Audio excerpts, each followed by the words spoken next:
बिस्मिल्लाहिर्रहमानिर्रहीम। आज का हमारा टॉपिक है फार्मूला यूनिट। फार्मूला यूनिट असल में कॉम्प्लिकेटेड टॉपिक बिल्कुल नहीं है। ये वीडियो देखने के बाद आपको इस कॉन्सेप्ट का आइडिया बिल्कुल क्लियर हो जाएगा और मैं आपको इंतहाई आसान अल्फाज में समझा दूंगा। पहले हम इसको डिफ़ाइन करेंगे, फिर एक्सप्लेन करेंगे और इसकी डिफिनीशन एक्सप्लेनेशन से आपको इसका कॉन्सेप्ट क्लियर हो जाएगा। तो शुरू करते हैं फार्मूला यूनिट। फार्मूला यूनिट को अगर हम डिफाइन करें तो फार्मूला यूनिट की डिफिनीशन कुछ इस तरह होगी कि formula unit is the simplest whole number ratio of ions. The simplest whole number ratio of ions present in ionic compound is called formula unit. Formula unit हमारे पास सिंपलेस्ट होल नंबर रेशो होता है ions के दरमियान। Ionic compounds के लिए basically हम formula unit use करते हैं। देखो, एक होता है हमारे पास मॉलिक्यूलर फार्मूला, एक होता है हमारे पास एम्पिरिकल फॉर्मूला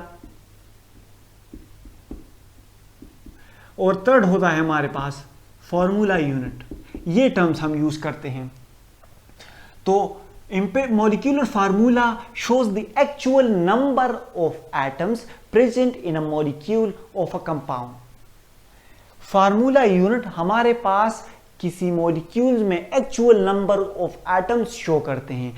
बेंजीन की मैं अगर आपको एग्जांपल दे दूं तो C6H6, बेंजीन में 6 कार्बन 6 हाइड्रोजन होते हैं, तो इसका मॉलिक्यूलर फार्मूला ये हो गया।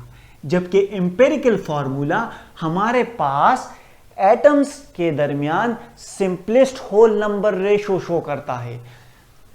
Empirical formula show the simplest whole number ratio present between atoms of a compound. तो कार्बन और हाइड्रोजन के दरमियान सिंपलेस्ट होल नंबर रेशो क्या हो गई? 1:1 हो गई। तो बेंजीन का एम्पिरिकल फार्मूला क्या हो गया? CH। ये हो गया बेंजीन का एम्पिरिकल फार्मूला। एक होता है हमारे पास फार्मूला यूनिट। असल में हम मॉलिक्यूलर फार्मूला और एम्पिरिकल फार्मूला के टर्म्स कोवेलेंट कंपाउंड्स के लिए यूज करते हैं। कोवेलेंट कंपाउंड्स के लिए हम ये एम्पिरिकल फार्मूला और मॉलिक्यूलर फार्मूला के टर्म्स यूज करते हैं। जबकि फार्मूला यूनिट का टर्म हम आयोनिक कंपाउंड्स के लिए यूज करते हैं। देखो, एक होता है हमारे पास कोवेलेंट कंपाउंड्स, एक होते हैं हमारे पास आयनिक कंपाउंड्स। तो कोवेलेंट कंपाउंड्स के लिए हम मॉलिक्यूलर फार्मूला और एम्पिरिकल फार्मूला वाले टर्म यूज करते हैं, जबकि आयनिक कंपाउंड्स के लिए हम फार्मूला यूनिट यूज करते हैं। अब एक अहम बात मैं आपको बताता हूं। Ions already exist in empirical formula form. Ion molecular formula की शक्ल में नहीं होते। आयंस को हमें सिंपल होल नंबर रेशो में कन्वर्ट नहीं करना होता है। आयंस हमारे पास already simple whole number ratio में होते हैं। जब 2 अपोजिटली चार्ज आयन एक दूसरे से मिलते हैं तो वो ऑलरेडी सिंपल होल नंबर में होते हैं। देखो, आपको मैं मिसाल देता हूं सोडियम क्लोराइड की। 2Na और Cl2 ये तो डायरेक्ट हमारे साथ कंबाइन नहीं हो सकते ना। पहले सोडियम अपना इलेक्ट्रॉन लॉस करेगा, क्लोरीन यही इलेक्ट्रॉन गेन करेगा, तो ये Na+ और Cl- की शक्ल इख्तियार कर लेंगे। जब 2 अपोजिटली चार्ज आयंस एक दूसरे के साथ कंबाइन होंगे तो वो already simple whole number ratio में होंगे। तो आयनिक कंपाउंड्स के लिए हम क्या यूज करते हैं? Formula unit. तो हम कह सकते हैं कि ionic compounds always exist in empirical formula form, and that empirical formula form of ionic compounds is called formula unit. देखो, डिफिनीशन को फिर गौर से देखो। The simplest whole number ratio of ions present in ionic compound is called formula unit. देखो हमारे पास एक molecular formula होता है, एक एम्पेरिकल फार्मूला होता है, एक फार्मूला यूनिट के टर्म्स हम यूज करते हैं.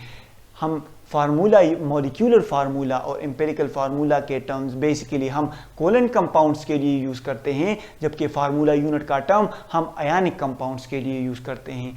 आयनिक कंपाउंड्स हमारे पास already simple whole number ratio में होते हैं, इसीलिए हम कह सकते हैं कि formula unit is the empirical formula of ionic compound.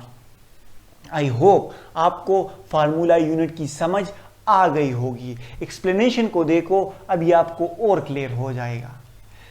Formula unit is basically the empirical formula of ionic compound.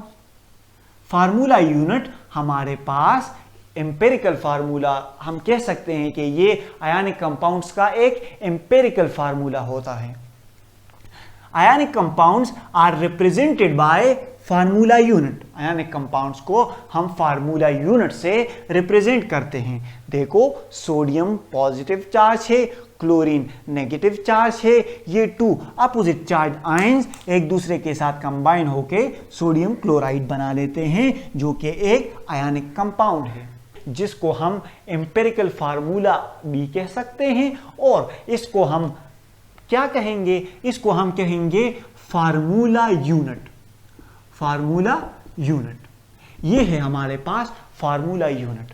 Formula unit is the simplest whole number ratio of ions present in ionic compounds. Ionic compounds exist in 3 dimensional network. देखो हमारे पास ions 3 dimensional space में होते हैं, और हमारे पास हर एक ion oppositely charge ion से surround हुआ होता है. मतलब ये दरमियान सेंटर में क्या प्रेजेंट है? Chlorine Cl-. तो इसके चारों तरफ पॉजिटिव आयंस मौजूद हैं सोडियम के. ये ग्रीन सर्कल्स क्लोराइड आयन को शो करते हैं, जबकि ये ब्लैक डॉट्स सोडियम को शो कर रहे हैं. देखो आयनिक compounds exist in 3 dimensional network, and in that network each ion is surrounded by oppositely charged ion. ये क्लोरीन है, इसको चारों तरफ से सोडियम ने घेरा हुआ है. इसी तरह ये सेंटर में सोडियम है, इसके यहाँ क्लोरीन है, यहाँ भी क्लोरीन है, और यहाँ भी क्लोरीन है, यहाँ भी क्लोरीन है. सोडियम को भी चारों तरफ से क्लोरीन ने घेरा हुआ है, और क्लोरीन को भी चारों तरफ से सोडियम ने घेरा हुआ है. और इस क्रिस्टल पर नेट चार्ज न्यूट्रल है. सोडियम आयनिक कंपाउंड्स के आयनिक कंपाउंड्स पर, आयनिक क्रिस्टल्स पर नेट चार्ज 0 होगा, क्योंकि पॉजिटिव और नेगेटिव चार्ज एक दूसरे को कैंसिल करते हैं. तो इसलिए इस आयनिक क्रिस्टल्स पर नेट चार्ज 0 होगा. ये स्ट्रक्चर मैंने सोडियम क्लोराइड का ड्रॉ किया हुआ है. इसमें क्लोरीन के 14 आयंस प्रेजेंट हैं और सोडियम के 13 आयंस प्रेजेंट हैं. इस स्ट्रक्चर में सोडियम और क्लोरीन के दरमियान सिंपलेस्ट होल नंबर रेशो 1:1 है, और इसीलिए सोडियम क्लोराइड का फार्मूला NaCl है. आई होप आपको समझ आ गया होगा. अभी भी नहीं आया तो फिर से खुलासा सुन लें, अभी समझ आ जाएगा आपको. फिर भी नहीं आया तो फिर वीडियो फिर सिरे से स्टार्ट कर लें यार. अच्छा, फार्मूला यूनिट की हमने पहले डेफिनेशन की. हमने कहा कि ये सिंपलेस्ट होल नंबर रेशो होता है आयंस के दरमियान. आयनिक कंपाउंड्स के आयंस के दरमियान सिंपलेस्ट होल नंबर रेशो को हम फार्मूला यूनिट कहते हैं. फिर हमने पढ़ा कि एक हमारे पास मॉलिक्यूलर फार्मूला होता है, एम्पेरिकल फार्मूला होता है, और फार्मूला, ये मॉलिक्यूलर फार्मूला, एम्पेरिकल फार्मूला के टर्म ज़्यादातर हम कोवेलेंट कंपाउंड्स के लिए यूज़ करते हैं, जबकि फार्मूला यूनिट का टर्म हम आयनिक कंपाउंड्स के लिए यूज़ करते हैं. आयनिक कंपाउंड्स हमारे पास पहले से ही सिंप्लीफाइड फॉर्म में होते हैं, पहले से ही एम्पेरिकल फार्मूला फॉर्म में होते हैं. तो हम कह सकते हैं कि फार्मूला यूनिट हमारे पास आयनिक कंपाउंड्स का एम्पिरिकल फार्मूला होता है। और मैंने आपको बता दिया कि आयनिक कंपाउंड जब भी हमारे पास अपोजिटली चार्ज आयन एक दूसरे के साथ कंबाइन होंगे तो उनके दरमियान पहले से ही सिंपल होल नंबर रेशो होगी। Na+ और Cl- आयन के दरमियान पहले से ही सिंपल होल नंबर रेशो है। फिर मैंने आपको ये भी बताया कि आयनिक कंपाउंड्स हमारे पास 3D स्पेस में एग्जिस्ट करते हैं। Ionic compounds exist in 3 dimensional network. फिर मैंने आपको सोडियम क्लोराइड का स्ट्रक्चर रफली ड्रॉ करके दिया, लेकिन फिर भी मेहनत बहुत की इस पे। और जाने से पहले मैं आपको एक और अहम बात बताता हूँ। ये रेड कलर देख रहे हो, ये रेड कलर, बिल्कुल इसी कलर का आपको एक सब्सक्राइब बटन दिखेगा।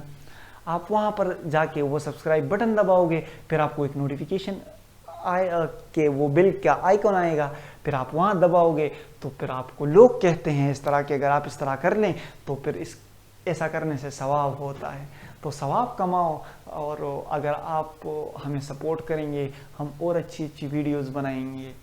और बस दैट्स इट फॉर टुडे। और हाँ, इससे रिलेटेड कोई भी क्वेश्चन हो तो कमेंट सेक्शन में कर लें। Thank you very much.